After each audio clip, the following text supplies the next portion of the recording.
From the YBA Phoenix Fitness 24/7 basketball facility in Rockland, California, it's Bout That Life podcast with your host, Coach C. Collins and Coach MJ. Get it started. 3, 2, 1, let's go. Hey, welcome to Bout That Life podcast. I'm Coach C. Collins. Coach MJ. And we are here to talk basketball, life, and everything in between. Thank you if you're tuning in. Thank you if you're listening. We know we've been gone for a while. Been about a month since we've really had any time to release content. That's because we've just been busy as hell, tell you the truth. Mark started an AAU program that's been eating up a lot of his time on top of the training. I'm managing more and more of my AAU program, got kids coming back, and February was a busy month for us, but we are happy to be back and bring you guys a good episode. Again, if you are listening probably for the first time, probably 80 to 90% of you are not following or subscribed. Please do. Please hit that follow button. It helps out a lot. We appreciate it. You know, we also have our YouTube content, so go ahead and check that out as well. We're on every major platform, so, please go ahead and hit that button. One small click for you is a big help to us. So getting into the episode right away, we have a guest, right? It's episode 19, right? Hey, so 19. Yeah, 19. So, we're going to keep going, man. We plan to give you guys at least 3 episodes. I'm hoping to do at least 3, 2 for sure, but 3 episodes this month for you guys. And then I'll try to fill it in with the Coach's Rise Time stuff in between, just to give you guys some content, because the great part is when I asked about it on my social media, hey, do people still want to listen or whatever, I got quite a bit of response back, and it was a lot of yeses. It was a lot of yeses. So, again, me and Mark really do appreciate it a lot. It helps us. Ty as well. Sorry, Ty, our video guy. He's not here today. This is strictly audio for this episode. So, but us three really, we really put our all into this when we're here. So, hopefully, you guys can see it and appreciate it. So, let me get back to our guest. He's a YBA coach. He's coached a lot more than YBA, and I'll let him get into that more and more himself. But he's become a really good friend of mine. Started out coaching against him, and then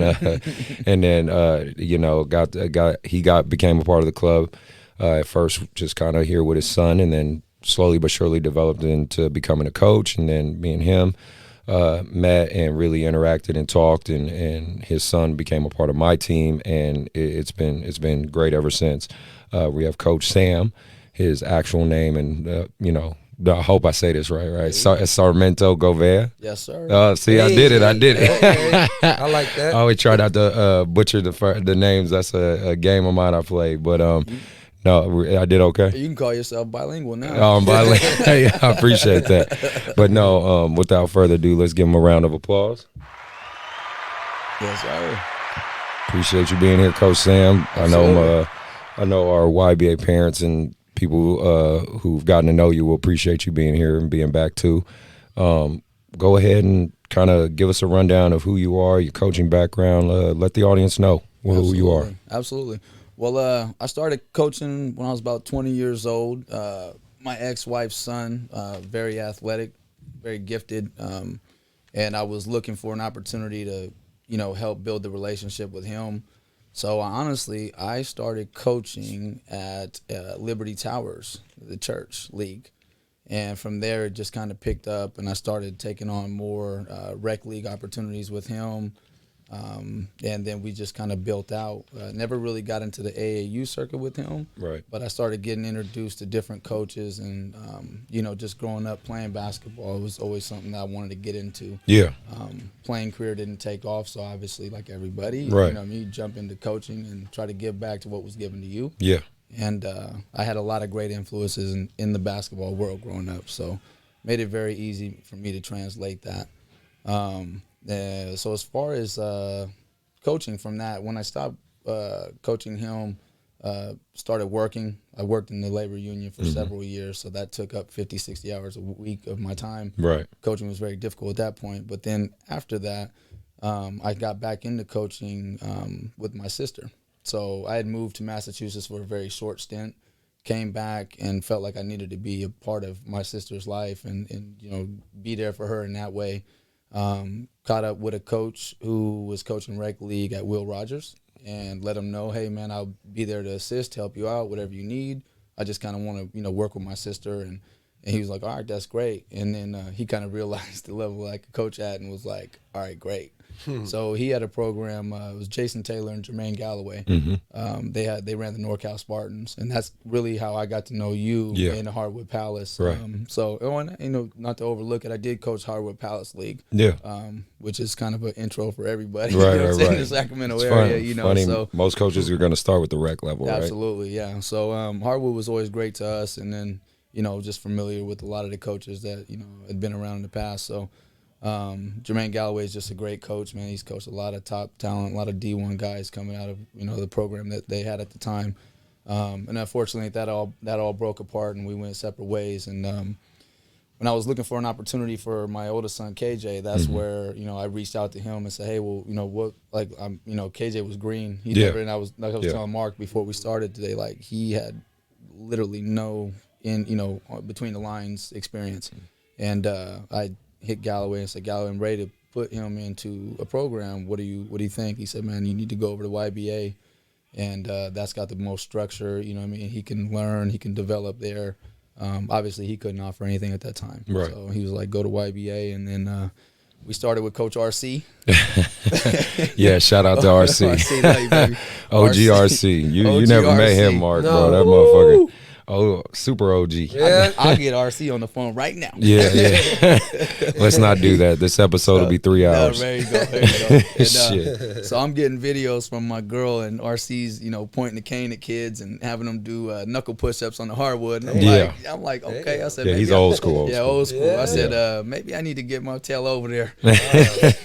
Just help this out a little bit. Right. And that's how I got in with YBA. But I will say, prior to that, when I was coaching with the Spartans, man, it was just a really great experience. Jermaine Galloway was just a very big influence on me, exuded a lot of confidence in me.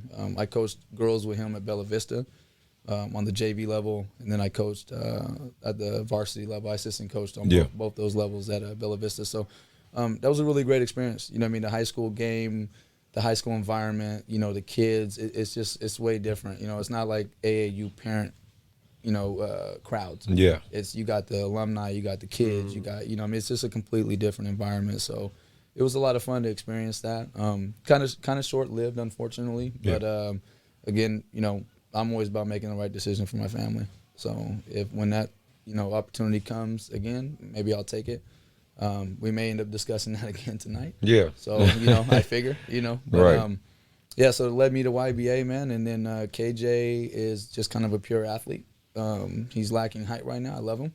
But he works extremely hard. He's got a high motor. And so the opportunity that he got with you, and then the experience that you and I had, like right off the bat, is just extremely impactful on me making the decision to, like, all right, you know what, I really want to get back into coaching.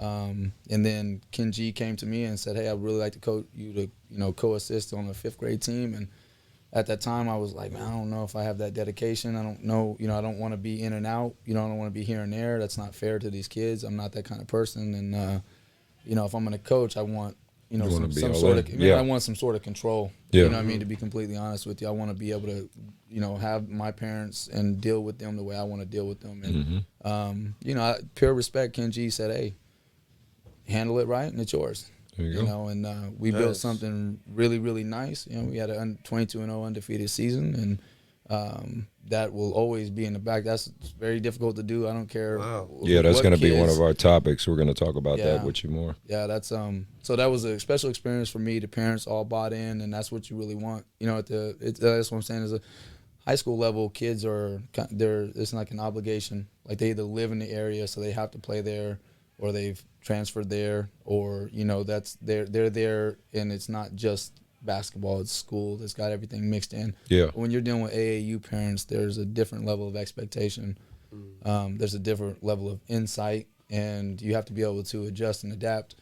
And my parents did, my players did, and it was extremely successful. So unfortunate where we are right now because of this pandemic kind of broke down what we were building, but we move forward, we move on, and we move up. So it's the way it is. Sounds great stuff. Well, I wanted to ask you first, talking about COVID and everything, because obviously I think your path for it is unique because you basically chose the opposite of obviously what a lot of coaches, including myself, had did, with dealing with COVID-19 for your family and your son and shutting down and even shutting down from coaching in your AAU team. How has that affected, you think, so far for everything now that you're back? I mean, for my team in particular, it's heartbreaking because I put 150% into everything I do. And when I show up to coach, Mark and I, like I said, we had a podcast before the podcast. Yeah, right. So, good. Missed a lot of great content. That's fine. But no, it's heartbreaking. It's continuity to me as a coach it's more important damn near anything, because once you get it and once you have it and you realize it, the potential changes and you start looking at players differently because they play within your system, or they have they have different expectations of themselves now. So, but to get back to your question in specific, I did what was right with my family. Yeah. And I gave. I got COVID twice, and I got it in March when we first started cleaning the building. Yeah. And I think a lot of people had already, I know a lot of my parents had gotten sick, and it was like a different kind of sickness. And I think people were getting. I think people knew it, but they didn't know what it was. Yeah. You know what I mean? So, and the media plays a big role in everything. Right. I mean, you just see now how minimized. Now that I don't want to get into politics here, but now Trump's out of office, you see how the media minimizes everything. There's nothing really to talk about, and now it gets down to the brass tacks. It's like who's hurting and who's not. Are people really getting sick? Are people hurt? And then I just think it's one of those things where if you took it lightly, you can be seen in a certain way. And for me, I just wanted to be transparent. Yeah. That was what it was about. Is like, look, I'm sick.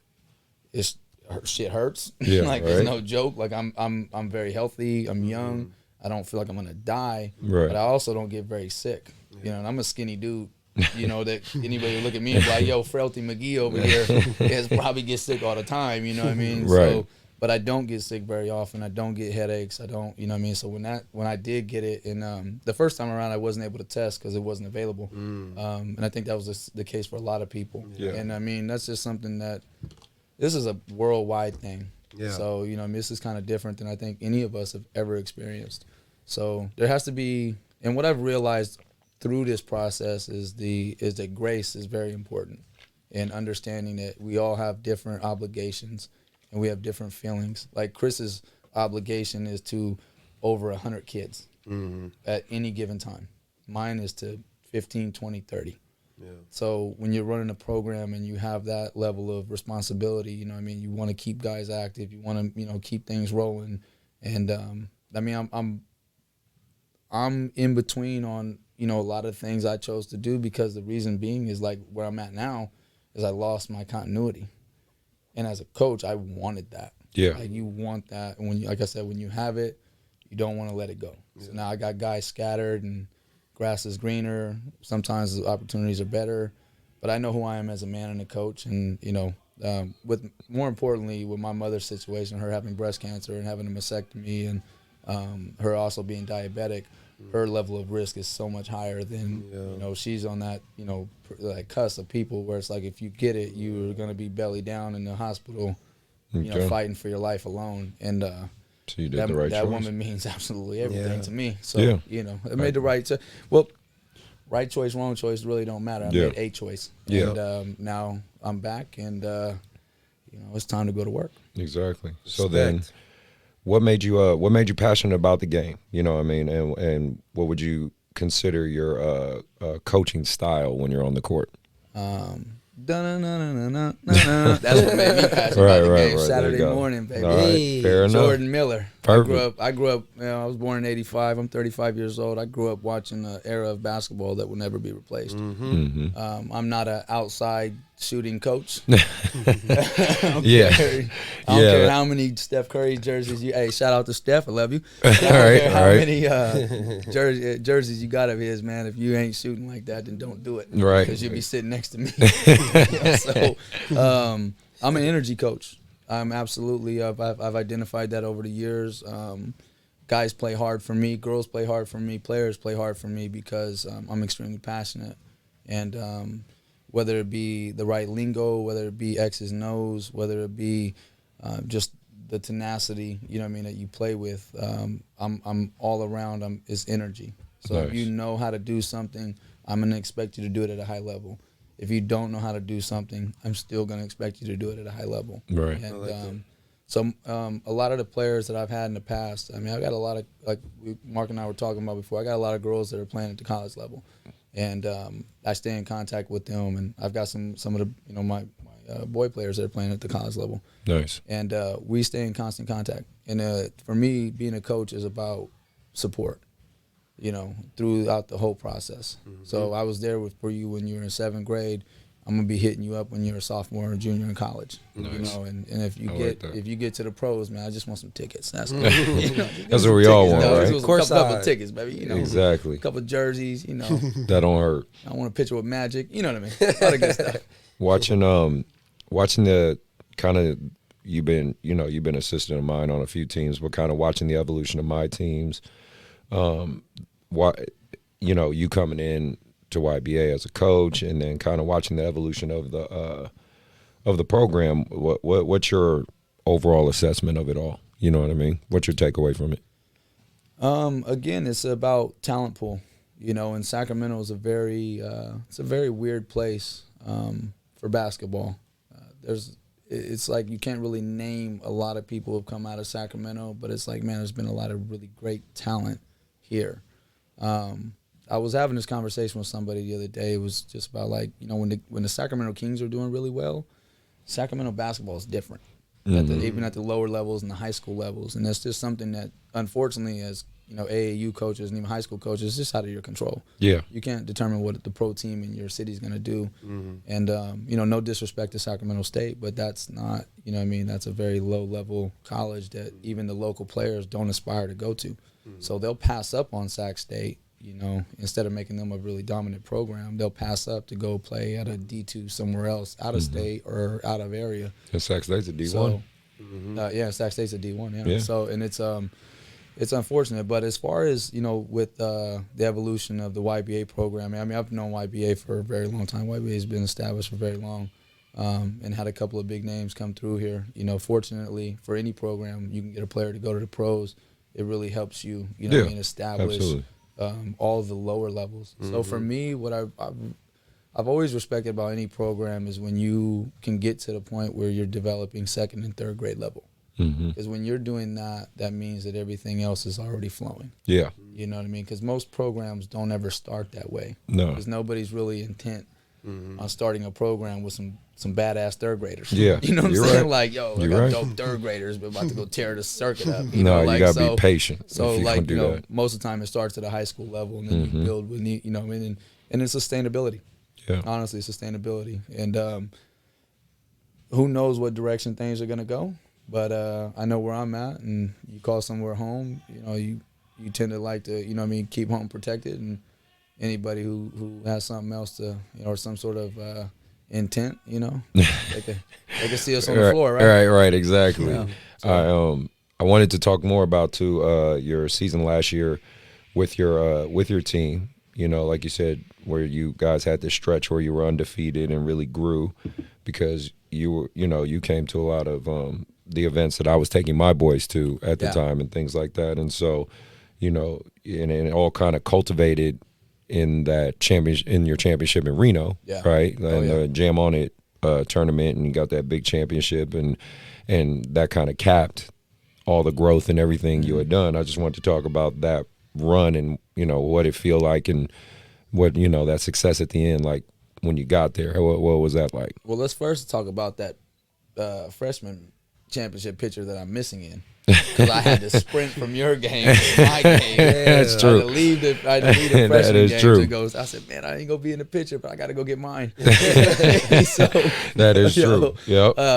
But no, that run, like I said, man, it's just when you got a great group of kids, you know what I mean, at that level, you know, 10, 11 years old, it's easy to mold kids at that age, because it's a belief system.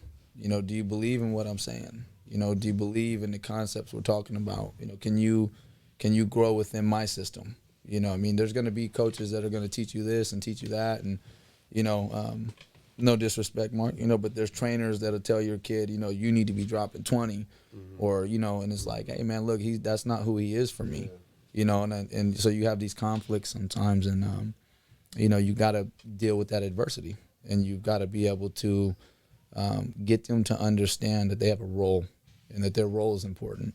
And that's what our team was able to do. We had a couple of very dominant players that carried the load for us quite a bit, but then at the same time, we were able to develop the guys underneath. And now I see them, and they're starting to get taller, and, you know, they're starting to shed some of their baby fat. And it's like, you know, and I still go out and I support them. You know, unfortunately, because of my stepping away, I've lost what I was building. And I don't really call it a loss, even though I just said that. I don't really call it a loss. I just see it as an expansion of their opportunities. And I communicate with my guys. I still communicate with them. I let them know, like, we're family forever. Like, what we did was something that will always mean something to me. I mean, we had shirts made to commemorate it. You know, we celebrated that. 22-0 at any level. And I've been 23-4. And I remember those 4 losses. Right. Like, I remember those. And there was only one of them was a championship loss. You know, unfortunately, when I was with the NorCal Spartans girls, my 8th grade girls were shout out to Paisley Speck.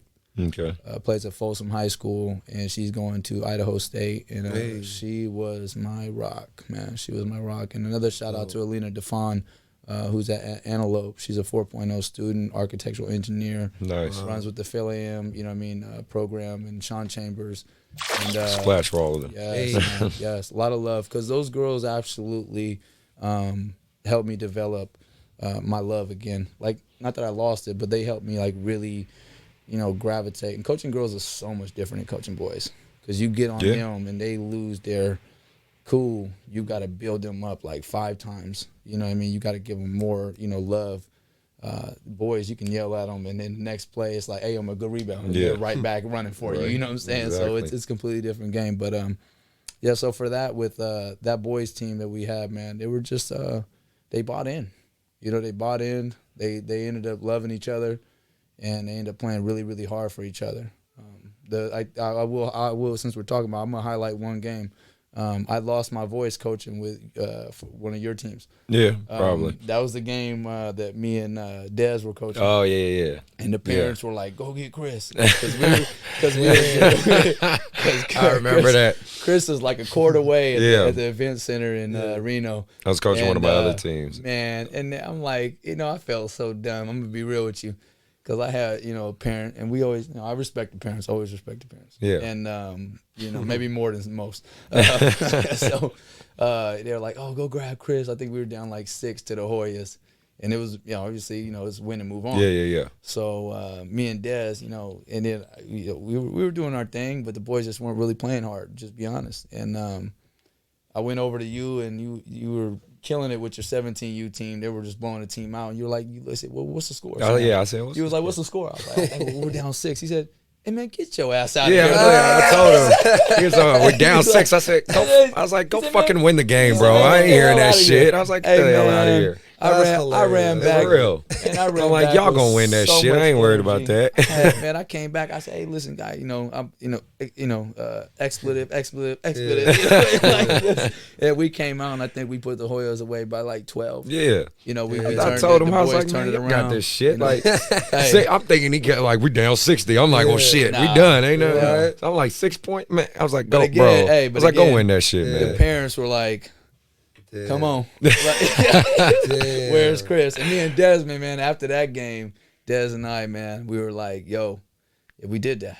Yeah, you know what I mean? dope. But we dug into their ass. you gotta believe in your coaches, man. I believe in him. So I'm like, 6. I'm like, bro, that's man. nothing. You'll figure that out. So I just leave it. I'm gonna leave it at this, man. Havoc. Yeah. yeah, If exactly. you want to know anything else, we'll see you on Saturday and Right, Sunday. exactly. Oh, it was havoc. There's a So, lot of people who are listening to this show. They know what that word havoc Yeah. means, Oh, and yeah, they hate it absolutely. every time I say it. See, they for me- hate that fucking For word. me, my presses are fire and flare. Yeah. Because I'm trying to burn it into you. Yeah, I want you to right. feel like, burn, like let's go, give it everything you got. So those are my names. But chaos and havoc, I'm with that. Yeah. So, Yeah. but anyways, what you were saying, I'll get right back to it because it's kind of stuff I do as I go off the chain. Ran back, man, to that game, and we ended up winning the championship in Reno, and that was very, very special because of the way that it all, things that went down. There was a coach here that I was assistant coaching with when Ken asked me to jump into the program, and when I decided to take on that 5th grade team, I said, all right, man, well, he says, well, you're going to coach with another coach, and, you're co-head coach, and I'm like, all right, we'll see what that, hey, let's see if it works, I thought it was working, and then there was some undercutting stuff that was going on, and seems like that is continuing to happen, and it's unfortunate. But some people just old dogs don't learn new tricks, right? Yeah. So, very, very unfortunate. But what ended up coming from that was that departure led to me being able to have complete control. And then once I was able to have complete control of that program, then I knew who stayed, who bought in, who wanted to still put their trust in me. And I value parents, man. I really do. I value people who say, I'm going to give you a shot. I work independently. I work for myself. So I'm constantly promoting myself. I am my own business. Yep. Anybody who lives in America, you better understand you are your own business. So whoever you work for, you better go do something else because you are your own business from birth. So that opportunity came, and I just took advantage of it, man. And I had extreme support from you, support from other coaches within the program. Adam Mujadidi, shout out to him. I've known him since we went to Foothill together. When we were in Reno, actually, we connected, and he was like, hey, man, I just want to tell you, man, I was sitting there watching your game. He said, man, I'm extremely proud of you, man. Like, those boys, like, they play their asses off. Like, that's extremely, he's like, from a program standpoint, man, I'm so happy to see that. Because we feed into each other. We build up and feed into each other. And even though I like to keep my teams that I'm building, it's understandable. There's other opportunities for kids, and I want them to, do what's best for them. And it's hard letting kids go. And I know, Chris, when you coach at a very high level, you end up, it's like kind of what you're kind of working against yourself. Yeah. You know what I mean? You're like, damn, this kid's going to get, he's going to get so much exposure that, man, somebody else is going to snatch him. I hope they just don't sit him on the bench. Yeah. That's all you can really hope for is that you didn't just take him for no reason. I hope you really highlight my guy. Yeah. Because if you weren't, I will. And those opportunities, and parents, and, they get You see that high school level. I deal with that shit all the time. Oh, yeah, absolutely. So, and it just is what it is. Yeah. I want to go to current events. Let's talk NBA a little bit. It's the All-Star weekend, right? That's a good deal. I mean, I'll get your guys' thoughts on it. I personally didn't think they should even have an All-Star weekend. I know. That's I just agree. me. I don't know what y'all think. For sure. I agree. Money. It's all about money. Yeah. That's what it is. I'm like, you can't have any fans. Do they have any fans? I don't know. I don't think so. If they would have had in Texas, they could Well, have no, fans. I mean, George is a Republican state. I'm pretty sure they got people in the A little buildings. bit, but I don't know. I felt like they just shouldn't even have it. You know what I mean? Even LeBron was talking about, like, he was pretty pissed about it. Yeah. You know what I'm saying? Like, he was very vocal about it. So, if the best player in the league is talking about, he don't want to do it or he doesn't. Of course, it's still his job. He got to show up, but Obligations, he was not. obligations. Yeah. Just give them the weekend off. I mean, Yeah. honestly, just My fuck it. my Give thing, them the weekend I'm off. curious to see if is after All-Star Weekend, are they going to still give them a couple more days, though? Especially the players who've been playing, like LeBron, who's been playing since the championship. Yeah. Are they going to still give them some time to take a break? Because there are going to be some DNPs. When they come back. Yeah, you're right. I mean, they should. I don't know. And the other takeaway I want just because a YouTuber that I like that I listen to, basketball and analytics guy, Rusty Buckets. He brought this up, and it was just pretty funny, and it was actually dead on. This year has been so unpredictable. I mean, you can't predict. I mean, go look at from the top down, the Stephen A. Smiths, the Skip Baylesses, the Shannon Sharps, all the way down to the YouTubers or even the other podcast people.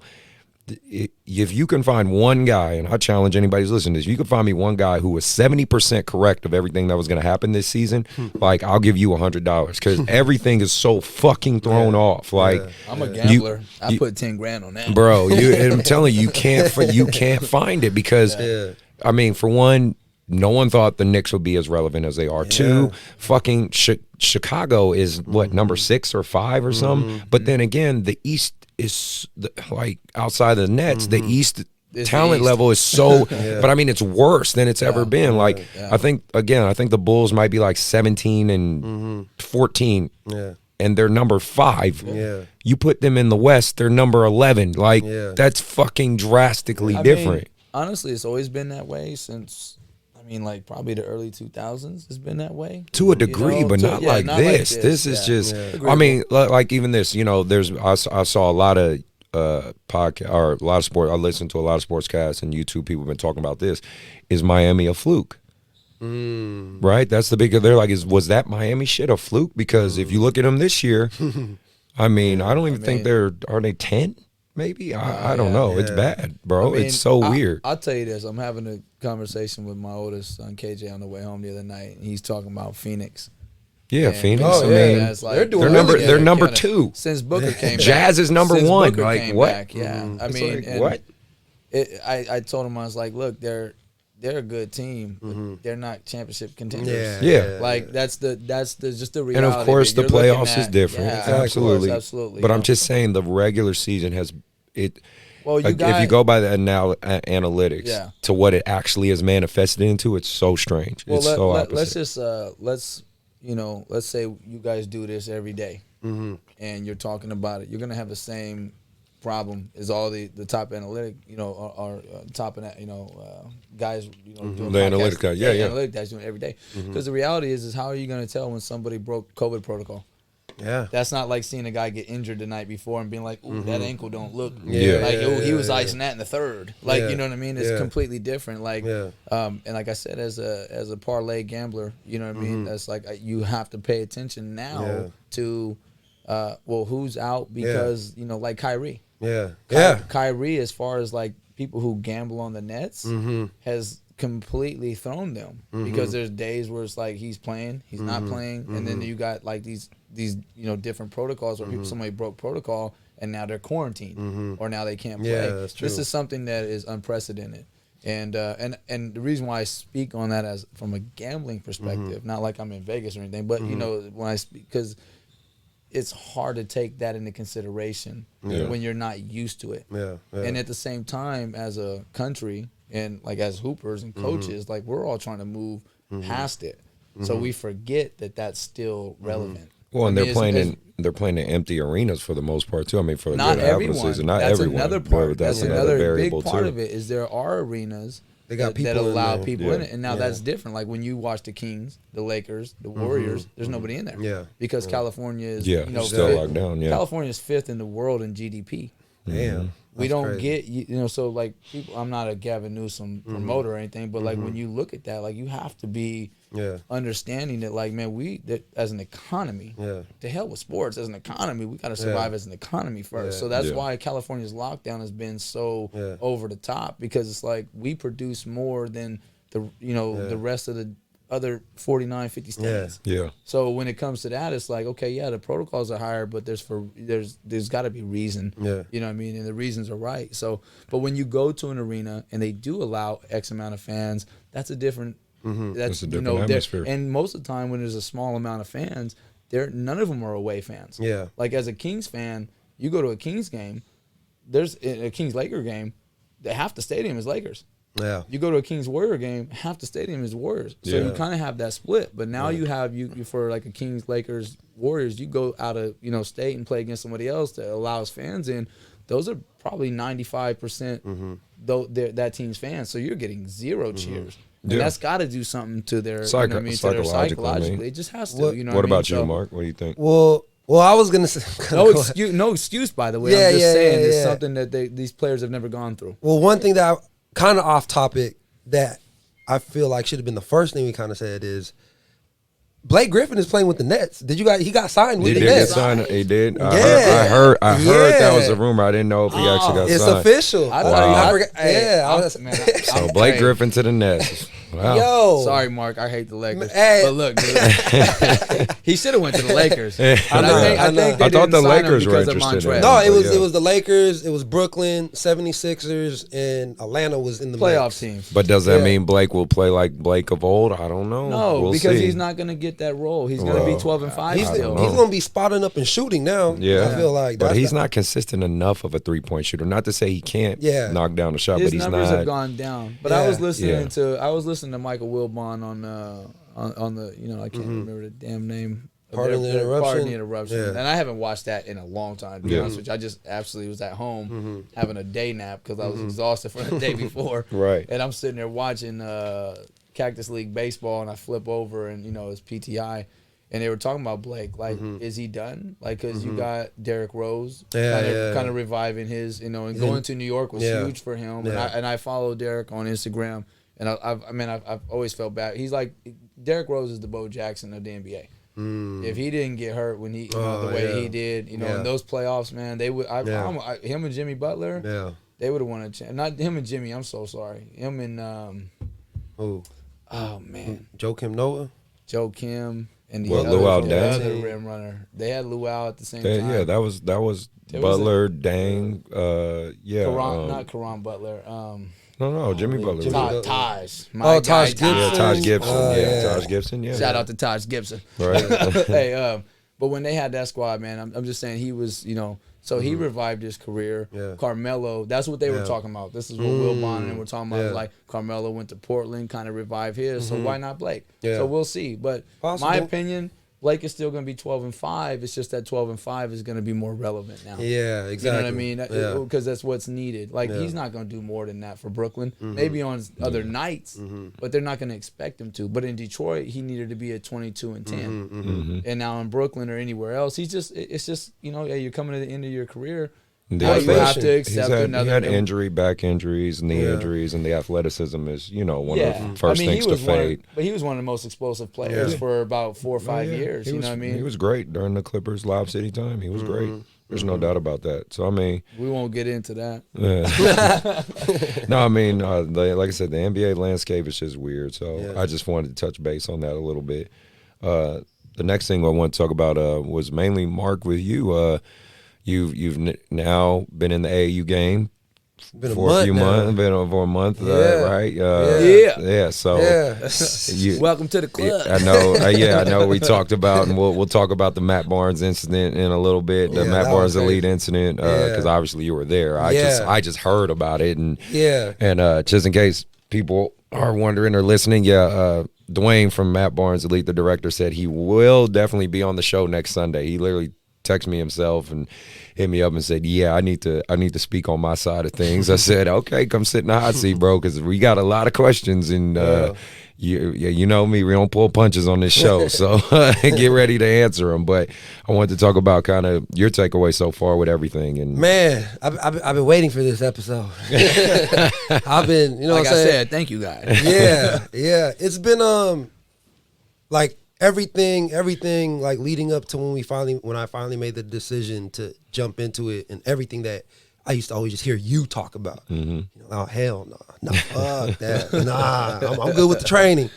Like, I know exactly what you're talking about. Now it makes You know what I'm sense. saying? Because especially as a former player, as a competitor, there's already been games where I'm like, man, in my shoes in my car. You know what I'm saying? you like, bro. Yeah, cause you got some, not all coaches. Yeah. You got some coaches who be talking shit. They talk shit, You know and you're what I'm saying? like, bro, Like I was just telling them about that. Like you'd be like, I will cook your ass, like, man. in front of your team. Yeah, Like, and it's like Indirect as hell. yes, and then you hear the parents.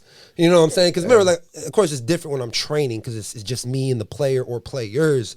The parents are in the car or they drop them off. Yeah, now In the they're games, there. You know, and especially with me, what I've learned is, and I've already talked to my players and I've talked to my parents, that the minutes for me, the minutes are going to be about the productivity. Yeah. You know what I'm saying? Yep. not just in the game, but especially for me, since I train during the week, I tell all my players, like, all right, ain't gonna be no favoritism, ain't gonna be no politics. I'm keeping track of how you perform during the week while we train. If you're going 2 for 10 in shooting drills, I'm probably not going to have any plays for you to shoot because you still aren't there yet. You know what I'm saying? It's a confidence thing. Yeah. And let me ask you just real quick. You're high school level only, right? Yeah, 16. Yeah, I have a 16. So 17. that's everything at that point is performance. Yes. It's all performance. Yeah. So parents at this point should understand that and be willing to accept that. Yeah.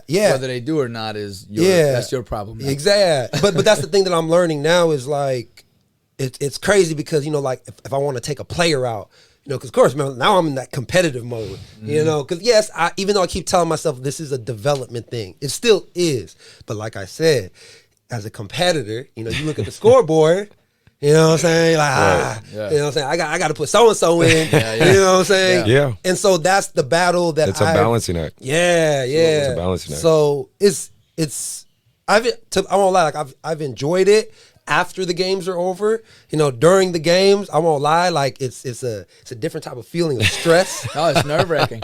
Yeah. I just jump in when I coach Chris's 16U team. Yeah. And there's a huge level of trust there, and we talked about that. So I want to chime in on that because we had a really detailed conversation about that. It's not just a level of trust within that one game. And I was actually talking to Elijah about this earlier. Is that it's not about we're speaking about coaches and their etiquette and like what's expected. And when you know what I mean, like for me, I'm a better assistant coach than I'm a head coach, and I have no problem saying that. But I've had more experience as an assistant coach. Yeah. So I understand, like, hey, I need to know what the foul count is. I need to know who's in foul trouble for my team and the other team. I need to know what the timeouts are. Yeah. I need to be able to give this to my head coach when he needs it. I don't need to give him information that he doesn't need. I don't need to interrupt when he's discussing something with the boys in a timeout or on the floor. So there's an adaptation that you have to have. You know what I mean? And that ultimately makes you a better head coach. Yeah. Because you know when to reserve. Yeah. You know when to push forward, when your voice is needed, and you know what I'm saying, whether you're on the same page. Yeah. And so for me, it's like the trust level that Chris has in me, and I've had other head coaches, having me, is, it's like, hey, I don't just trust you with this game. It's not about just this game. I trust you the way you deal with the parents. Yeah. I trust the way that the boys react to you, or the girls for that matter, the players in general.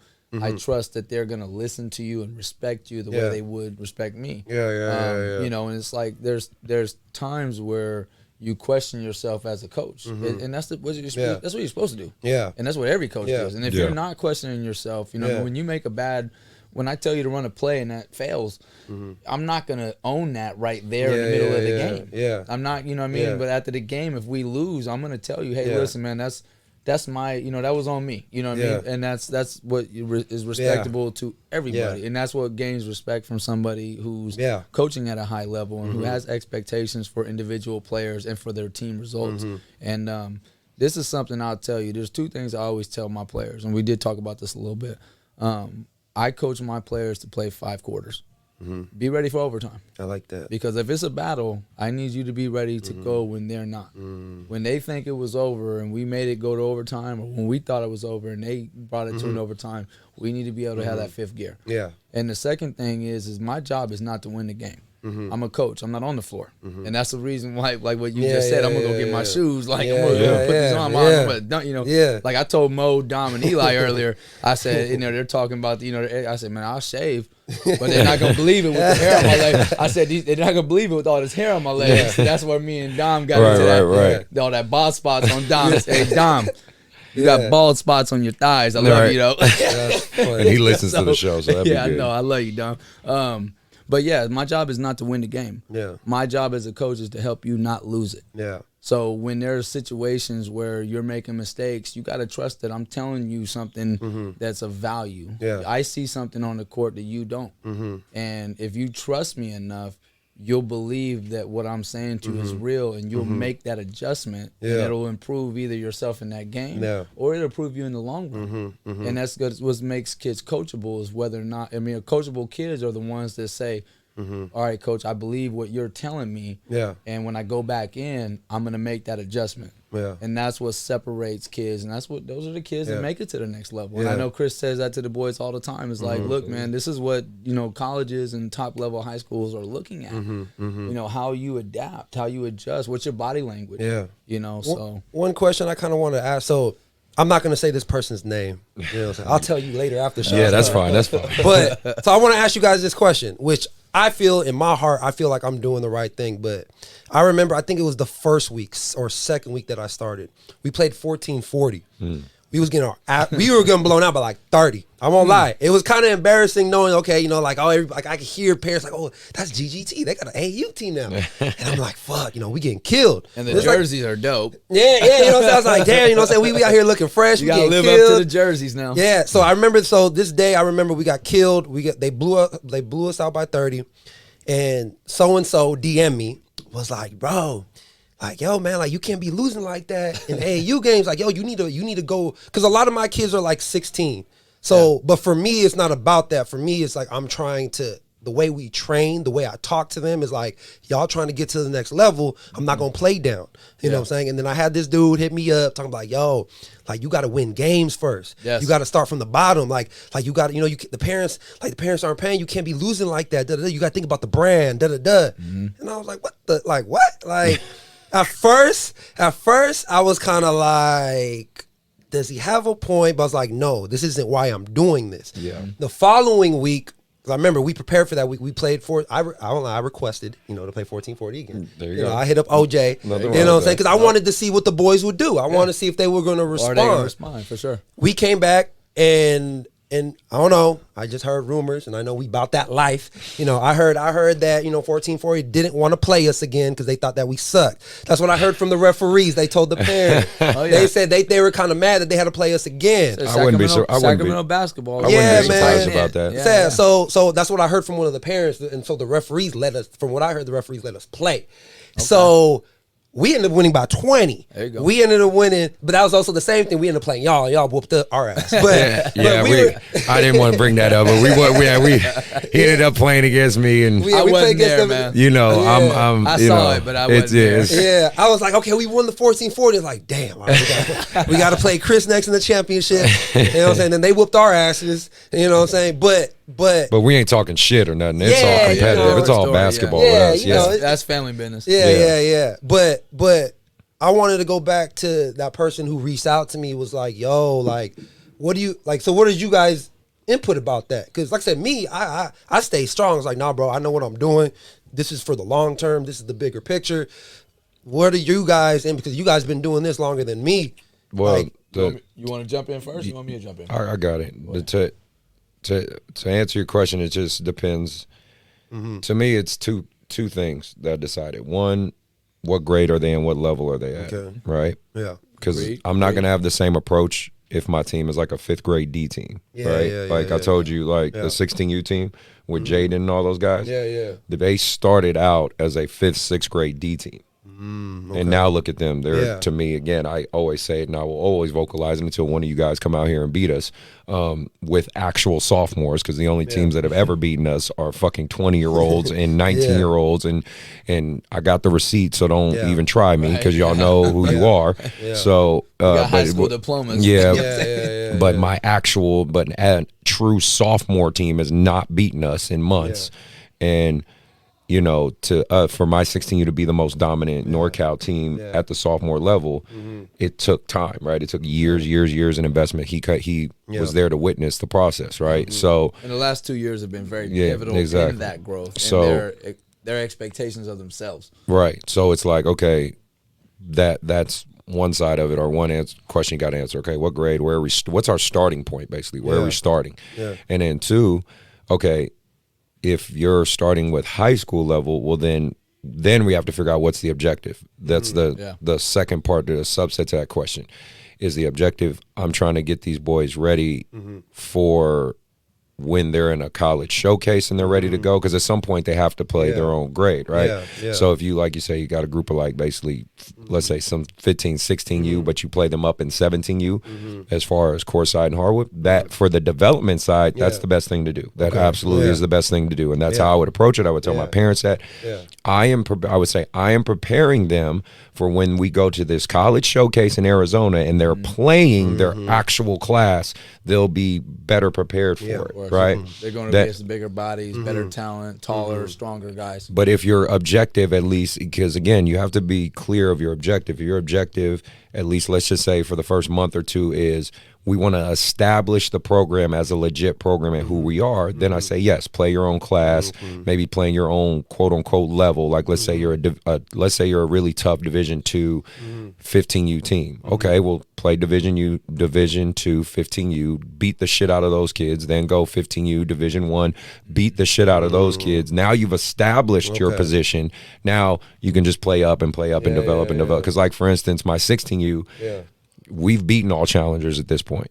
So we're no longer playing 16U. That 16U, even Elijah once said, he said, I am not putting your guys 16U unless there's somebody, a team that's like we've never heard of that's super strong there. And they're staying at their own level. Yeah, I'm going to always put that 16U group at 17U Division II or I. Okay. And because it's necessary. Right. Because you know what I mean? because again, you've seen that 16U in action. What benefit do they get of beating the same 16U teams over and over again? Of course, those teams want to play us. They want to continue to play us. He gets messages all the time about, we want to play Collins' team. We want to play Collins' team. But it's like, I've beaten you 5 times. And in that I don't. sense, What's too, more is there to prove? When you're playing local teams like that too, as well, you have to be very careful of. Like I tell the boys all the time, as an assistant coach at that level, when we're playing up, I always tell the guys when things start getting ugly, I tell them protect your body, like because this is a game, and you have true potential. Protect your body, because these guys they're mad. You've been beating them down. They want to take your legs out. Now they're Cobra Kai. You know what I mean? They're not even. They're not worried about winning the game no more. They're more about, well, I took their best player out, and I think like he's a quarterback. Well, and I think a lot of that pressure too comes from just this culture of, we have to be the best. That kid, how are you letting that kid get better than you? He used to be. I hear parents say that about my group all the time, especially the 16U. They'll say, how are you letting Jaden beat you or Matt beat you? You were better than them in 6th, 7th grade. They weren't shit. You were better than them. Yeah, we heard that last Friday. Yeah, we hear that shit all the time. Funny. You were better. How are you letting them beat you? Some guys that are already, post-grads. Post-grads. Damn, for real. They already graduated high school. Big boys. And I'll be honest, my son went up against, he got a great mid-court steal in the press. Then went up and dude was 6. He told me on the way home, he's like, Daddy, that dude's 6'3", 220. I said, you better draw contact. Yeah, exactly. That scoop layup shit ain't gonna work, dog. And draw contact. But he was a monster. I told him, I said, hey man, look, dude, I'll be real with you, I'm 35. I might have scooped that shit too. Exactly. And that's what I'm trying to tell these dudes, man, that's what it is, So for you to answer your question mainly, it's just, if you have a clear objective and a clear path, display, vocalize it to your parents. If they really, if their objective matches with yours, you'll be fine. If there's conflicts, then it might not be a good fit. Hey, first off, too, we're here for you. For sure. Competition be what it is. We're all still family. I tell you, like in my opinion, even with my younger guys, winning is the best recruiting tool. So if you're in a heavy recruiting phase of your program, then winning is a good thing because you can exemplify that. Hey, we go out and we get W's and we're successful because it's not about particular wins. It's not about one program that you make. Like I've got in my mind, rivals. And sometimes it's me and the other coach. It's like I don't want to lose to this dude. I don't really respect this dude. I think this dude is kind of, he's about some shady stuff. No names being thrown out there, but it's like, you know who you are, and you know what I mean, and when I see you, you know what I mean, you know what it is, and that's so. And you being green in this. You'll start to develop that, and I think you've already throwing it out there. Bro, you're like, I can already see it. You've got your first rival, 1440. You know where we're at. And it's always some of these parents that you look at like, you never played hoop a day in your motherfucking life. That's why, like, listen, to be honest with you, that's why my girl gets mad at me because I'm like, babe, I can't sit over there with you. Exactly. I gotta sit next to Collins because it's where I belong. You're gonna hear too much and just be like, what? Yeah. Like, man, I can't. Like, you end up not being able to have conversation in the middle of a game because like, I see things so much differently. Yeah. And it's not that people don't have the right to feel the way they feel or see things the way they see them. It's just that I have a different intellect for this. I have a different mind for this. So, my answer to that question is that you're starting out. And this is what I was saying a little bit earlier. It's like before the podcast. Before the podcast was me and Mark are going to start on our own here. That's fine. That's perfect. Right? I can use the break shit. You've been off for a month, bro. But no, it's like, we talked about YBA. And I said, man, when you're able to have second and third grade teams, that's when you're a program. Okay. Other than that, you're a team. Yeah. And there's no disrespect to that. Yeah. Because and then there's another part of this is that you're a coach / trainer. Yeah. Chris is a coach / trainer. He's actually a trainer / coach. You know what I mean? For me, I'm a coach. I've trained. I've done one-on-one trainings. I can train any day of the week. Yeah. I don't have business-wise and family-wise, I don't have the time for it. Yeah. You know what I mean? And it's something where it's like that changes perspective from parents. Yeah. Because when you're training the kid and you're coaching the kid, the expectation level now goes way up here. Because I need to see what I'm paying you for training and I'm paying for this team. Yeah. I need to see it translate to the court. Because this ultimately for parents is an investment. Yeah. You know what I mean? Whether or not I get paid or anybody gets paid, you know what I mean? Which is a totally different story. We'll talk about that in another podcast. Yeah. Is that there's an expectation no matter what. Yeah. And development is the key. Yeah. So if you're developing guys, whether or not you're getting your ass whooped or not, doesn't make any damn difference. Yeah. If guys are developing, and like I said, I shout out to my boy Sean Chambers. I love you to death with JBS. I send girls there, and I love Coach Shaw. Yeah. Like Shaw is my guy, and I send girls to Chambers because he sends them to college. Yeah. Yeah. And that's the goal. Yeah. Parents are putting their money up. It's an investment.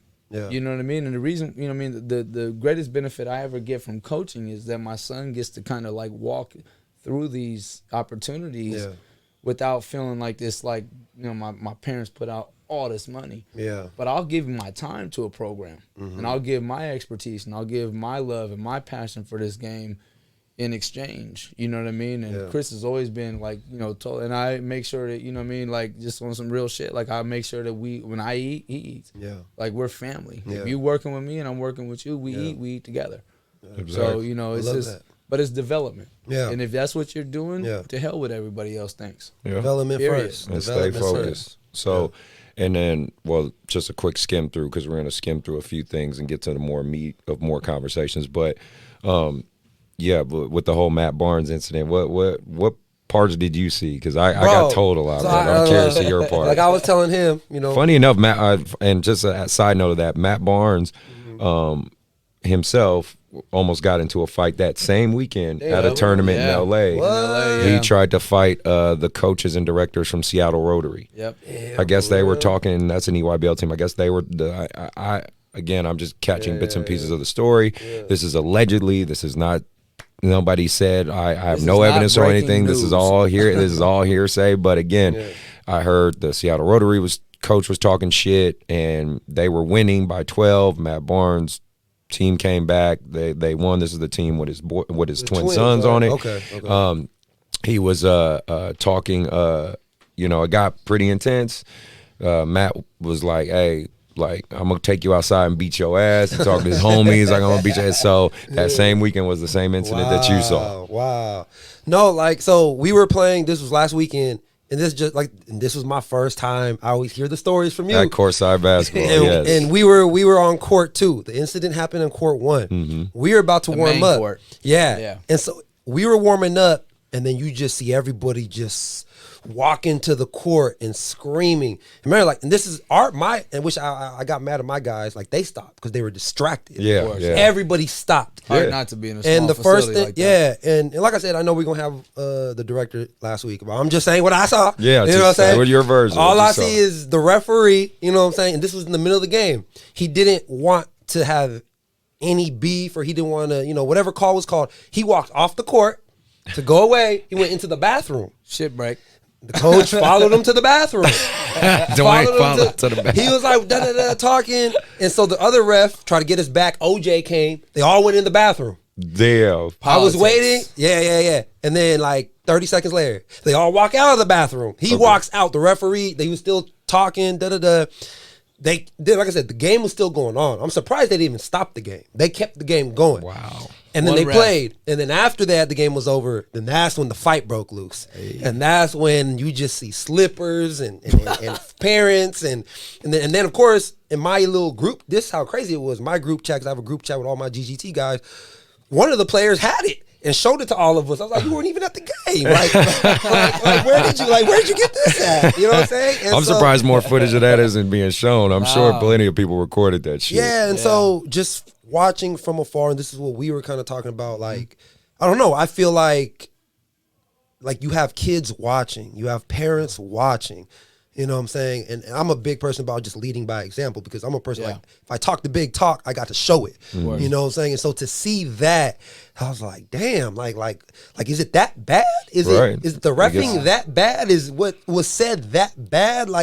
We are to a point where you're we'll just wait till next weekend. Yeah, exactly. But yeah, man, that's what I saw, man. It was pretty crazy. And I mean, that alludes to kind of, the next part of something I wanted to talk about. I mean, well, before I even get to that question, I want to say, my sixth grade, I want to give a shout out to my sixth grade team. They got their elite jerseys today. Yes. They got their elite jerseys. Yes, they did look great. Okay. There were some dogs out there. We went down to Antioch to the team select tournament, and they won. They did a great job. That sixth grade group is fucking phenomenal, bro. They are. When they were fifth graders, a lot of those guys played for me. They would play up. So shout out to Miles, Jalen, Zach. Okay. Matter of fact, shout out to them boys for showing up at my practice on Wednesday, which was a shell of a practice. You know what I'm saying? As I'm telling you, jolted me to move forward in a different direction. Yeah, yes, I'm telling you. But shout out to those guys. Yeah, man. Those guys they're up and coming. They did a 5 to 7 practice, came up, did a workout with me, and did an 8 to 9 practice. Wow. I pushed guys. I don't give a shit what you did earlier in the day. If you're here with me, we're gonna work. And they're on a tear right now, man. My sixth grade's kind of on a tear. There's still some teams we need to play and go against. But it also all kind of comes together in what I wanted to talk about, because I had a couple kids on that team that I kind of was like, you should go do your thing, because they want to play for like 4 or 5 different teams. The last kid I had, his name's Denzel, good kid. I liked him a lot, coachable. I just watched him playing. He's playing with a team called Brotherhood Elite. His dad he's not a bad guy, but very difficult to deal with in terms of basketball. Like, he's the type of parent I think outside of basketball I would like, but very tough to deal with, because he's just kind of one of them dads who thinks he knows, but you could tell he's never hooped or nothing. You know what I mean? It's like, you have no clue what you're talking about. And he wants his son to play for like 7 different teams, and he's like, he plays different with you. He's a baller.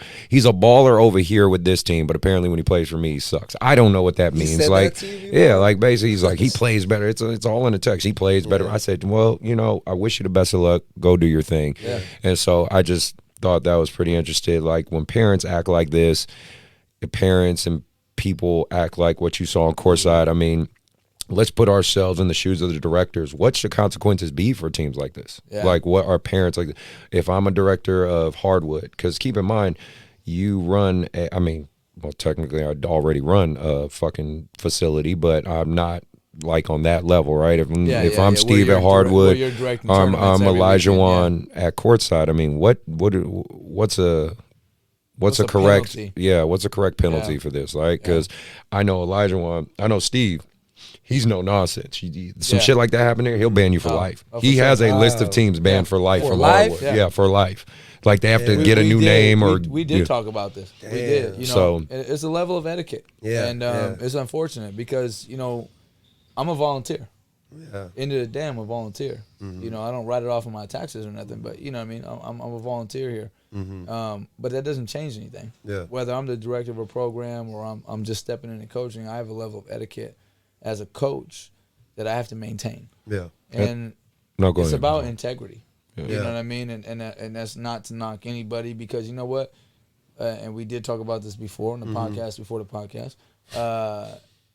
You sometimes as a program, you get kind of desperate and you just need guys to, fill a, because sometimes it's a financial thing, and that's where it becomes very unfortunate. Well, I think a lot of more times it's becoming more and more financial. Yeah, I hate to say it. And it's a lack of fundraising. It's a lack of, it's dependent upon the area that you're coming out of. Yeah. And that could be, it has nothing to do with just this local area. It's all over the United States. Hell, it's all over the world. Yeah. Is that you have areas that are underserved, and you're trying to get these guys out there, and you're trying to get them exposure. And so sometimes you're going to take coaches on that don't know how to deal with the pressure. Yeah. They're not the best coach. They don't necessarily know the game. They got high-level talent. They got raw talent. But then when you get into it with a coach, that's a high-level coach, he's like, look, I'm going to stop this guy. Now what are you going to do? But what should the directors do? I mean, when people act like this, what should happen to these teams? Well, I think they should be suspended or banned or whatever. Suspended for sure. And I think that there needs to be tangible consequences, I think, for actions like this. I'll be 100% honest with you. A lot of the teams that have NBA players' names behind them get a lot of leeway, and those NBA players don't got shit. And I'll say this again, and I'll say it 10 times: they don't got shit to do with their programs. They are not there on the day-to-day. They're not managing their directors. They're not managing their coaches. They're just, and their name is on it. So real talk, you should be ashamed when something like that goes viral. And if you're not, then that says a lot. You know what I mean? To me, like, I don't care what nobody says. I'm Sacramento born and raised, real talk. And if you want to put your name on something, it better have some fucking integrity behind it. Like, real talk. Like, have some integrity behind your shit. You're putting your name on it. Especially with kids. Man, like, you know what I mean? Your community. I mean, think about it. I mean, these kids are the part, but this is your community. You're representing. You're saying, this is what we stand for. So, I mean, like, let's be honest with you right now. Sacramento, where the hell are people playing? Nowhere other than Harwood and Courtside. There's nowhere to go. Elk Grove's not running tournaments. There's nobody running tournaments. High schools, look, this is another conversation, but high schools are not going to be allowed to let AAU programs use their facilities because of COVID restrictions. So there's going to be nowhere for these guys to train. So thank God for the spring and summer. But when the winter and fall hit, you better have a facility. And for that, like I was saying, it's like you have to be respectful of these opportunities right now. And to have something like that go down, they should absolutely be suspended so that they understand the hugest problem I take from this is this happens, what was it? It's been maybe a week or two after a coach in Oakland was just killed because his kid didn't get playing time. A parent... please picture this, people, how insane this sounds. And again, this happened in Oakland, and that's not a testament to how hood Oakland is. It's a lot more to it than what you get. Like, but the man is volunteering his time, coaching these kids.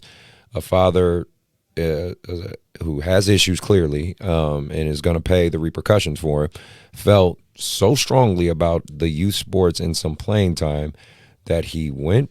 Imagine the psychology of this man. He went to his car, grabbed a firearm, went onto the field in front of children and other people's kids, in front of this coach's own kids, shot him, stood over him as his body was on the ground, and shot him several more times. Wow. Over playing time.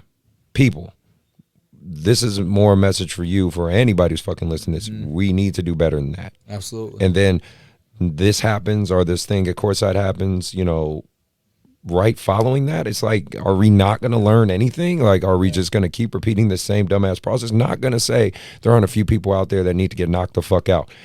Probably do.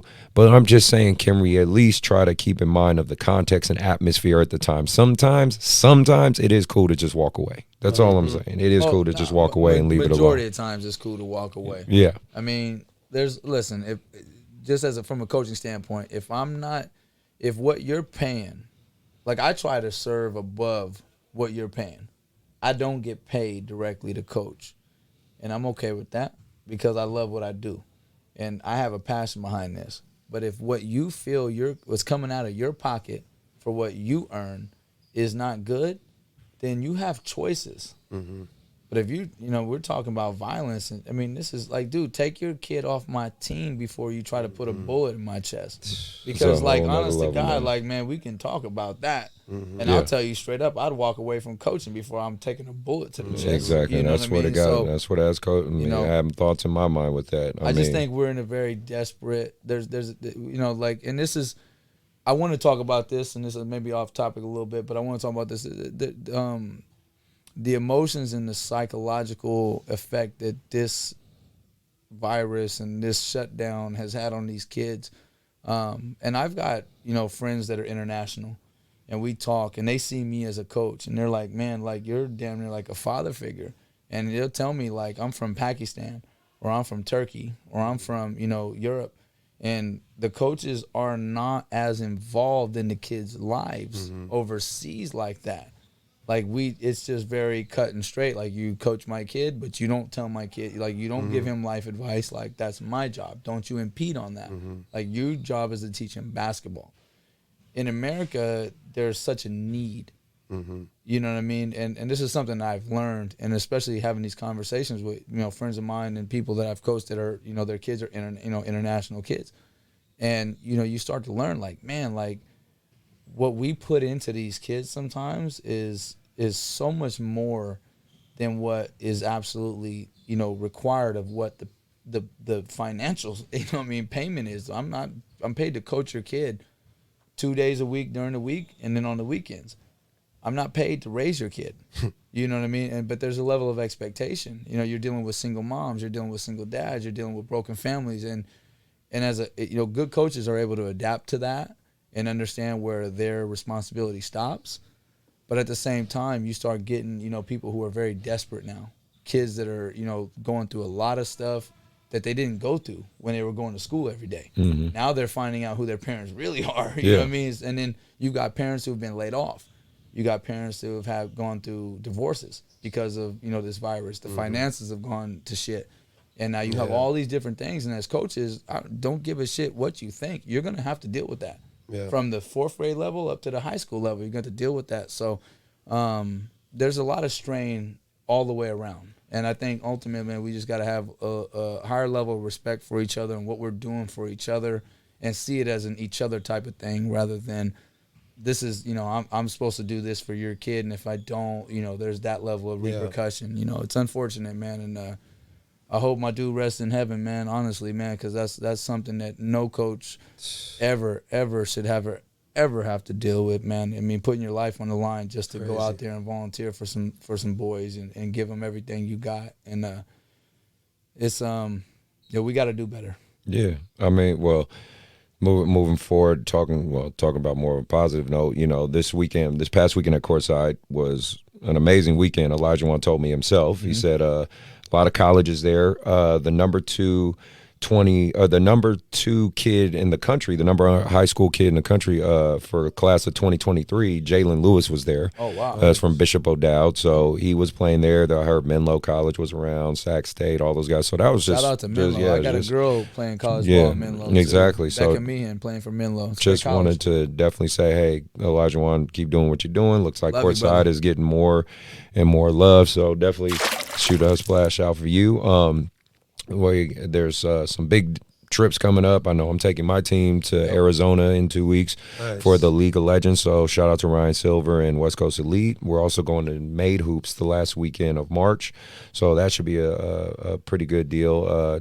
Texas has completely opened up. So there's going to be some major tournaments out there. So I hope you kids figure that out. The biggest shift for all this, obviously, is, high school season got approved. There's going to be a high school season starting April 5th.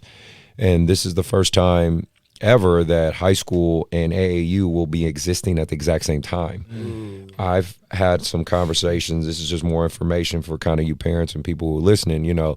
I've talked to several coaches. I've talked to Mike from Vanden High School, and shout out to Vanden, because they're a freaking powerhouse, and he sends me kids, and they're amazingly.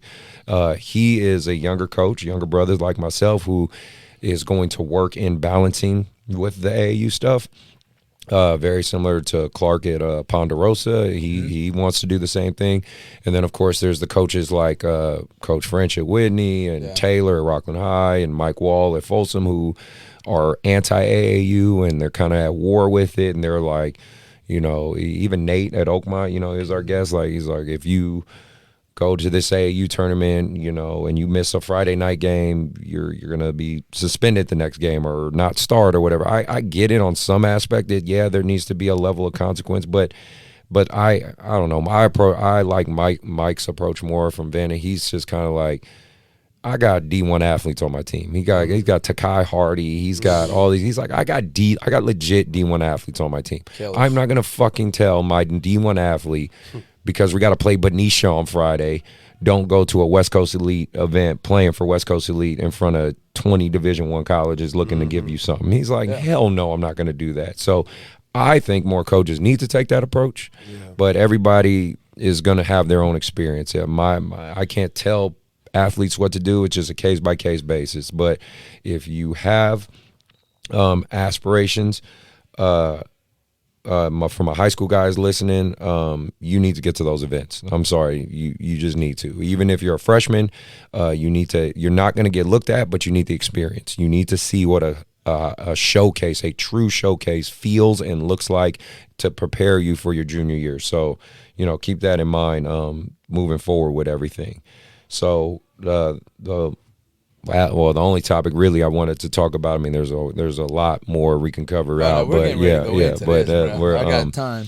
I'm not even looking at my watch. Yeah, no, we've been going. Let's keep going. So the biggest thing and the announcement I want to say and put out there, because it's going to get out there more and more eventually, is I'm no longer working at Whitney High School. I'm no longer going to be coaching there. I have quite a few offers even since word got out. I'll be honest with you, the biggest proponent who's wants me there big time is Intercom with Coach Fred.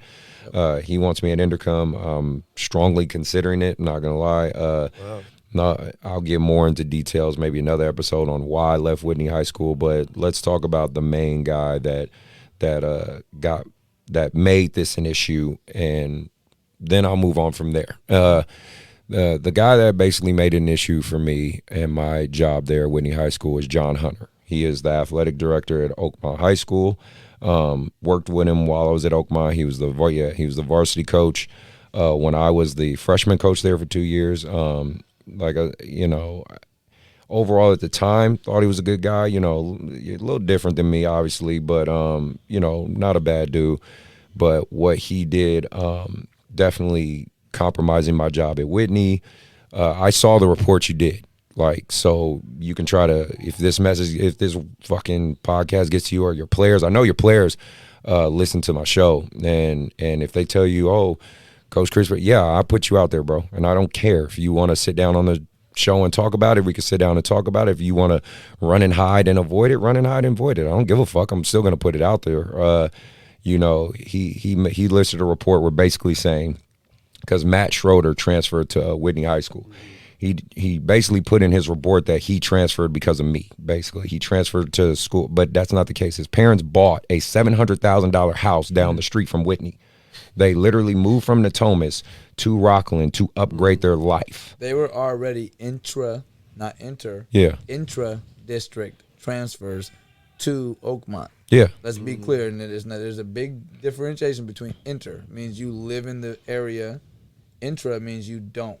So he got accepted to Oakmont High School because of his grades and because of his family's one. And he was living in Natomas at the time. And like we talked about, Oakmont is not a highly impacted school. Bella Vista is an interscholastic school. You are not getting into that school unless you're a 4.0 student coming out of 8th grade. You don't get to transfer there. So there's protocols to certain stuff.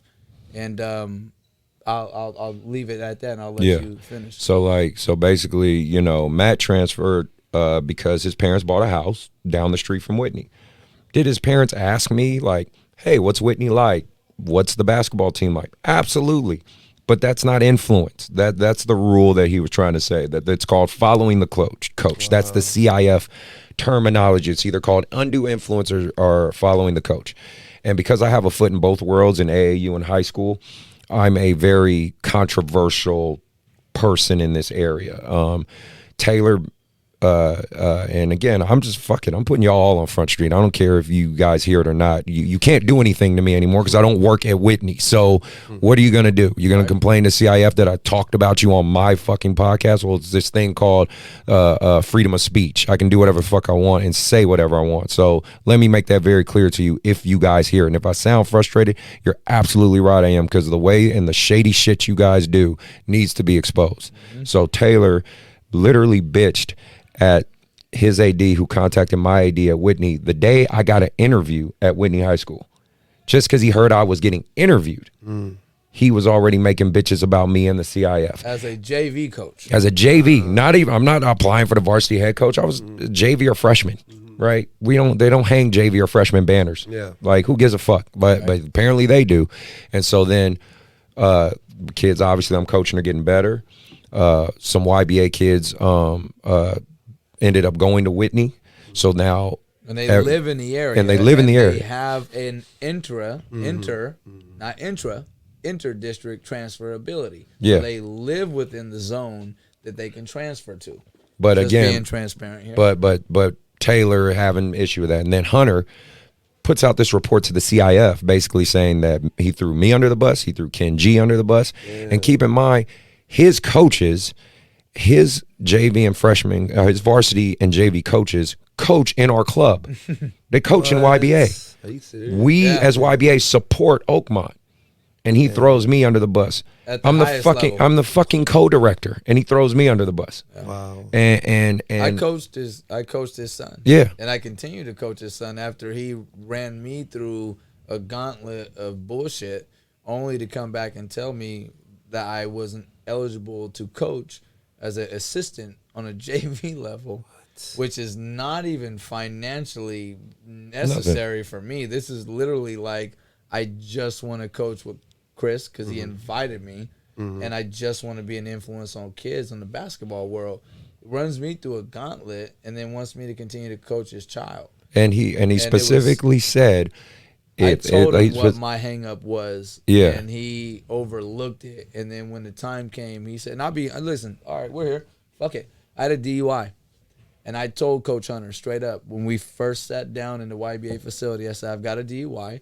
There was a girl who was about 22, 23 years old that coached in the Roseville School District, who was a cheerleading coach, and she had two of her athletes in a vehicle, and she was drinking. She ended up getting into a car wreck, running into a tree. So the Roseville School District heightened their hang-ups on, hey, if you got a DUI, you're zero tolerance. Yeah. But I told Hunter that right from the gate. I told him that, and I said, hey, listen, man, I just want to be transparent with you. This is what my record, my criminal background record is going to show. I'm not a criminal. I don't sell drugs. I don't hurt people. I ain't got domestic violences. This is all it is. Pushed me through the whole gauntlet. The CHP messed up my paperwork, so it took me a bit to get through this whole process, only for him to come back and say, the board is, said I can't hire you. So I came out like $300-400, which is a drop in the bucket. I don't give shit about the money. But, dude, you wasted so much of my time. Now, here at the same time, I coach YBA athletes that are going to Oakmont. They expect me to be Chris's assistant coach. Now I have to, I'm not going to lie to them. Now I'm forced to be transparent with them and say, this is why I wasn't allowed to coach there. And that's embarrassing. Well, I'd rather be angry than embarrassed. And he's the type of dude, he hides behind the rules to mask his true intention. So, like, for instance, he said to the JV coach, and again, if you guys want to know who they are, look it up yourself, because I'm not going to put their business or their names out there. But he said to the JV coach, he said, if Matt transfers, he is not playing at Whitney. So he already vindictively said, I am not going to allow this kid to play basketball if he leaves my school. Like, and that's the culture that pisses me off in this area, and I'll be very vocal about it, because it only happens mainly in this area. And if you want to say it's because it's white, if it's because it's mainly Caucasian, maybe it's because it's older white men who do that, I don't fucking know. All I can say is when you go to Consumnes Oaks, you go to Sheldon, you go to Western Ranch, you go to Intercom, Grant, or whatever. But what I'm saying is, even with those, what I'm saying is, if those kids transfer, it's not a huge deal. Like, for instance, John transferred from Grant to Intercom back to Grant, and he didn't sit out not one time. You want to know why? Because Coach Denard and Coach Fred don't give a fuck about hurting the kid's eligibility. They just say, if that's what the kid wants to do, fuck it. That's what he wants to do. We talked about it, and ultimately, I'll say this. Kids that transfer are only hurting themselves. Damn. And because the reality of it is that, and I've had this in my own personal world, that it costs you when it comes to the college level, because you look inconsistent. You look like you cannot handle adversity. You look like, when shit got tough, you dipped. So sorry for not speaking into the mic. But but that hurts the kids. So coaches, good coaches understand that. Like, hey man, if you continue to transfer, if you continue to move around, like, you're not gonna look good to colleges. They want to see somebody. Well, I hear there's even in college, there's like 2,000 kids in the transfer portal in college right now. But that's a completely different scenario because of COVID. Well, that's because of COVID, but still, coaches are getting fired, and man, like, look, dude, Les Miles. We're talking about shit in 2013 getting come out. So, like, as coaches, like, let's be real with ourselves here. But your shit's gonna come out. I just hate in this area, they hide behind the rules in order to just mask their vindictive ways. That's all I'm saying. Like, because basically my thing is, Hunter, what you're doing is affecting the kid. Like, part of why I left Whitney is because it's gonna help Matt play.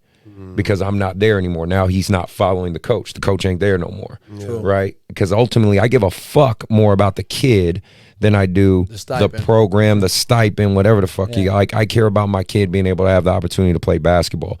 Like I said, Denard at Grant, Fred and Intercom. Again, these are two solid brothers who've been doing this a long time. They don't want to hurt a kid's eligibility. You want to know how much I know it? Because Oakmont has a kid who transferred from Intercom because his dad moved to Roseville. It's the same exact thing my kid did. He moved over towards that way, and now he left Oakmont, went to Intercom, played a year at varsity at Intercom, and then is now back at varsity at Oakmont, and he doesn't have to sit a year. You want to know why Fred didn't do anything? Because he don't give a fuck. He's like, man, fine, kid, if you want to go. But you guys like you, Hunter, and any of you coaches that do this, that keep hurting these kids' eligibility because of your own vindictive nature, you have something wrong with you. You shouldn't be in a position. Get over yourselves. Wow. You're not that important. So we talked about two things before you came into the room. One of two things. Most of the time, the ADs are also instructors at the school. So they have an obligation to the school on the educational side. So that gives them a different level of clout. And their behavior gets to be different because they have different kind of backup. Now you're backed up as the history teacher and the athletic director and the head varsity coach. Damn. So, like, dude, you've got, like, ultimately, you're one of the more important people here. So we kind of, like, defer to you when we shouldn't. And what if shots fired, by the way. I just want to throw that out there. Plenty of shots fired. East Oakland. Shit. Go ahead, man. Keep going. I just had to let the people know. I'm throwing shots fired. And then another thing of it is when it comes down to the AAU high school level, and this is very particular right now because of the acceptance. CIF would not be accepting AAU interaction between a high school season if they didn't feel that it was right for the players. So get the fuck out of your own head, get the fuck out of your pocket, get the fuck out of your future as a coach, and understand that this ain't about you. If you're a high school level coach, then what the hell are you doing? And this is where the conflict comes. This is why I said, is it the chicken or the egg? And high school coaches feel this level of obligation. Now, I've got a great respect for Coach Wall, Mike Wall. I played for him at Foothill, and I got to coach against him the other night when you were late. Yes, right. And but at the same time, it's like, look, and I've had some D1 players come out of his program, and I know that those guys are, they played high level on our AAU programs, whether we moved our AAU programs or not. because things fail. Now, see, on the AAU side, failure happens and we understand it and we move forward. We may move 3 or 4 of our guys. Like, I'm just being real. Like, my 7th grade level, which is obsolete to what we're talking about, but even then, those guys matter to me. So I hit Chris immediately and he said, hey, this is not going to work. What I'm trying to do, it's not going to work. I called you the night of and said, hey, man, if I'm going to be able to retain these guys who are very talented and they have a future and their ceiling is like I don't even know where their ceiling is, I need to be able to give them something high level. I need them to at least be able to come to your practice. And the response was, why don't you take over this team, bring your guys up, man, develop your guys within this system that you and I are both working on, and it's synergy. Yeah. And that's the problem, is that there's no synergy between AAU and high school. And that's what I want to elaborate more different energies on one day. And then you start playing against each other for no reason. Now, let's be real. When we come down to Coach Hunter, if Chris would have stayed there, nothing would have been a problem. He would have swept absolutely everything under the rug. He would have said, no, that's not happening. No. Like, that we're not recruiting. None of that's happening. And he was like, it became weird. Just so you understand why I left Oakmont, just because he prefect. The only reason I left Oakmont is because he said I need to be okay with losing. That's not. I will never be okay with losing. I'm a competitor. It got him into this weird conversation, and faith first. and the JV coach was in the room with me. Like, he was like on his knee. Yeah, he was like on his knees, like saying to me, I'll tell you now, I love you, brother, but you need to. It was weird. It was just like a weird exchange. It was so cringy. It was like, what the fuck? Like, it was so super cringy. But basically wanted me to be okay with losing. I'm like, no, I will never be okay with losing. And he'll never give up that head coaching spot. Yeah. Because it's control. It's more control than he even told the JV coach now, speaking of member, he told Robert, he even told the JV coach now that he would be the varsity coach. He told him, I was there witnessing that, and he didn't give it to him. He didn't give him the job. So he told him, you will be the head coach, and then he didn't give him the job. Wow. And shout out to those two for sticking that shit out, because you better man than me. Yeah, very much so. But again, my just opinion on that is like, look, AAU offers players a different opportunity, and high school coaches need to understand that. What you guys do is extremely important, because you're dealing with the athletic and the educational side. You have to hold these. As an AAU coach, I can have a 1.0 player, and if he's 6'6", 220, yeah, he might play. Yeah. You know what I'm saying? He might play today. You know what I mean? I don't give it, you know what I mean? If his parents come to me and say, hey, yeah, I know he's struggling, we got him a tutor and we're working on it, then I'm going to accept what they're telling me. Yeah. And I'm not to say that I don't care at all, but man, there's a different level. Yeah. Now, as a high school coach, 2.0, or you don't play. Yeah. There's different levels of what's required. There's different requirements. Both sides are important. They need to understand both sides are important. The coaches like myself, more than ever now, and Coach Mike Holloway at Vanden, Coach Clark at Ponderosa. Love you, Coach Clark. Yeah, and coincidentally, these guys are black, but I'm just saying they get the balance between the two. They get the balance that both are needed and required to make the highest level possible athlete. These coaches who are still stuck in the it's my program, my way mentality, you're going to get left behind. You're going to become extinct with the dinosaurs. Yeah, you got your jobs for as long as you want them because you've been there for 20 years. But eventually, when guys like my age come in ready to replace you, there's going to be a total transformation in the basketball landscape. Just wait and see. And it's job security. Let's just be honest. I'll throw that last thing out there. It's we talk about, regardless of your skin colors, it is from where you're from. It's from what you have to get through to get where you're going. And when, as a coach on the AAU level, you're open to a wider audience. Yeah. And that's what I was saying in the beginning of this conversation, or the beginning of this topic, is like, as a high school, you're these are the kids in my area. This is my talent pool. So when you're playing up at Pondo, what you see at that tryout, you're like, this is what I got. Yeah. And the first thing you think if you're an AAU coach is, damn, I got dudes that will come here and kill it. Yeah. Right? How much is a house sell for up here? Right? So, but that's not a directive. Yeah. That has to do with hey, look, I also coach AAU. So I've got guys, and that's why I said chicken and the egg. Yeah. It's a difference between like seeing it as like, oh, you recruited this guy. Well, no, like this guy's parents already live in the vicinity. They just don't want to go somewhere where the coach says winning is not important. Yeah. And I listened to this man say the same thing he said to me, or say to Chris, say to me, like winning is not important. And it's not to say winning is not important, but damn, that's the goal, no? Yeah. Yeah. Like, so if that's not your goal, then what are you really talking about? So the kids What are you can see talking the about? fruits of their labor. It's not the. I mean, it's there's there's purpose and there's goal. correct. Winning is goal, right? Growth is the purpose. Yeah. But they're both value. Yeah. I You mean, know. they're hand in hand. And that rolls into what you were saying about starting a program with a 16U level. What should I do? You Should say I what's play- your purpose should I and play what's to your win? goal. And then should I play to win right now? Or should I play up, lose, but we're developing at a higher level? Yeah. Like that's a choice as a coach and as a program that you have to make. And you're getting to go through that, you know, obviously with some, you know, great help and understanding. And, you know, this conversation alone is For sure. valuable to that. Yes, it but is. man, stop hating on these damn kids, man. Exactly. And with all that, let's close this one out. I know that was a lot to say, but fuck it, man. We had to get a lot of shit out. End it with a bang. Yeah, exactly. So please listen to next week. I want to do some quick shout outs. Shout out to Coach Holloway at Vanden, man. Love you, brother. Thank you for being a big time supporter of YBA, and hopefully I'm helping your kids get better. Coach Jackson of Vision.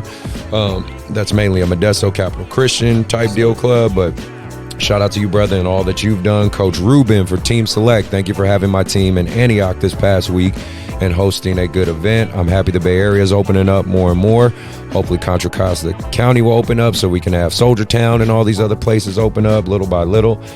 Shout out to Marcus Kirkland. He had my boys in his little first tournament. That Love you, Marcus. Yeah, all right, that my 16U won the championship. We played Strive above others. Consumnes Oaks. Yeah, well, you in it too, Mark. So you know we had both our teams Phil in it. AM, we love you, baby. Right. We appreciate what you're doing, Marcus. Looking forward to the footage and the video when that comes out. So that should be fun. And last but not least, Coach Fred from Intercom. I appreciate you, man. Maybe I'll be one of your coaches soon enough. I know he's been pushing me to go there for the past couple years, and he's been really supportive and a great resource talking to me. I have my men's league playoff game in a little while, so hopefully I don't suck at that. I can be courtside Curry and maybe do my thing a little bit. But All-Star night, let's go. But no, Sam, thank you for being on the show, man. Yes, sir. Love you too. brother. Appreciate you, man. I appreciate you being here helping us Absolutely, out. man. Mark, did you have any last words? Nah, man. Like I said, thanks, Sam, for coming in. I enjoyed it. Of course. I love your energy. Love Yes, it. sir. Everybody be safe out there. COVID's still a thing, so mask up, take care of yourselves. Protect yourself. Protect your loved Next ones. week's show will hopefully be another great one for you. We are glad to be back, and we are out.